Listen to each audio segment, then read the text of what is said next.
Do you know the difference between a professional investor and an amateur investor? Well, let me give you an example.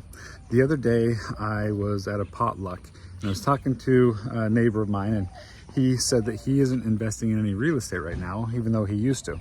And I asked him why, and he said, well, it's not 2010, 11, or 12 anymore, and the deals are harder to come by. And I would say that's true. It's absolutely true that the deals are harder to come by. It seems like, back in those days, there was a bunch of fruit on the tree and everybody came through and picked all the low-hanging fruit. But if you want to get to the fruit that's up in the top of the tree, you got to have special tools. And the average person doesn't have those special tools or doesn't know what they are or how to use them. Let me give you an example. So I'm on a bunch of wholesaler lists, and wholesalers are people that go and they find real estate at a discount because either a seller is distressed or a property is distressed. And then they will send it out to an email list. And the email list are, it's full of investors, and the investors will take a look at the properties and find out, hey, is this a property that would work well for me or not? And then if it is, then they contact the wholesaler and they say, hey, I want to go ahead and get this property. So the wholesaler who has it under contract, they will assign that contract to the investor. So the wholesaler never actually purchases the property. They just have the contract to purchase the property, and they will sell that contract basically. Well, anyway, there was a wholesale deal that got sent out, and it was in a town that's about an hour south of where I am, but I already own property in that town, and it was sent out for $146,000. And I thought, what, this is a pretty good price for this property. It was a 2006 build. Yeah, it did need things. There was a pool in the back that was in bad shape, and the house needed some repairs and painting and things like that. But if this house was all fixed up, it should be worth probably about, I'd say 220 to 230, right? Well, I looked at it. I didn't have a lot of time to really do a deep dive and look at it. So I didn't really do much to it. Well, I think a day or two later, I get an email from Redfin, because I look at properties on Zillow and Redfin and Realtor.com, and they will just send me properties all the time of things that come up on the market. Well, I saw this property come up on the market, and it came up on the market at $139,000. And I thought, oh, okay, well, that's even cheaper than before.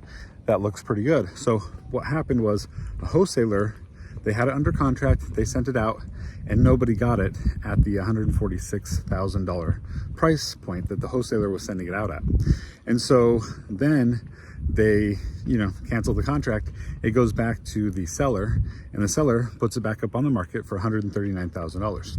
So I saw it come up, and then when I clicked on it, and it wasn't very long after I saw it come up that I clicked on it, but when I did, the property was no longer available. It seems like from the moment that they put it back on the market, that somebody else had already come by and they had put in an offer, and so the seller took it back off the market because it was going to be under contract. So this is where the expert is different than the novice when it comes to investing. So this is what happened. I'm like, okay, well, I want to know who it is that's selling this property. So I go and I'm looking for the seller's realtor, and the seller's realtor's information is not on the listing. And so I'm like, oh, well, that's frustrating. So then I call up a realtor buddy of mine and I say, hey, I'm trying to get the seller's realtor's information so I can contact them and ask them about this property. So he goes through, and he has more tools being a real estate agent. So because my buddy's a real estate agent, he was able to find the number of the broker, and he gave that to me. And I called that number, and I still wasn't able to get a hold of him. So I asked my buddy again, hey, can you find his personal number? And he was able to find a personal number, and he sent that to me. And so I sent a message, just a text message, to the seller's realtor saying, hey, I'm really interested in this property. I'd like to go ahead and make an offer. And the seller's realtor replied saying that they already went under contract with somebody who was going to be buying the property, and they were going to be putting their earnest money in the next morning. So I responded to the seller's realtor saying that I was still really interested in it, and if they didn't get the earnest money in, that I'd be happy to go ahead and put in that offer. And I put in an offer for what it was listed for and everything like that. And so I got a text message from the seller's realtor the next morning saying that they didn't put in the earnest money. So I went and I took a little bit deeper look into the property, and then I was able to put in the offer to purchase the property.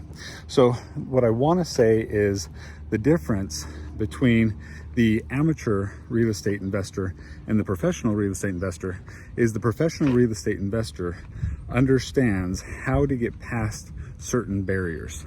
How can I contact somebody? How can I have a conversation with somebody? And even if that person says, oh, sorry, this property's already taken, well, that may be the case, that may not be the case. But what I can do is I can have a conversation. That's the thing that you really, really want.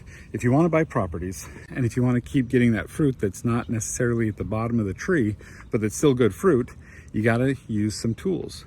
You got to be able to get past those barriers. So hopefully this video was helpful for you in just giving you an example of how to get past those barriers when it comes to investing in real estate. So good luck investing in real estate and have a fantastic day.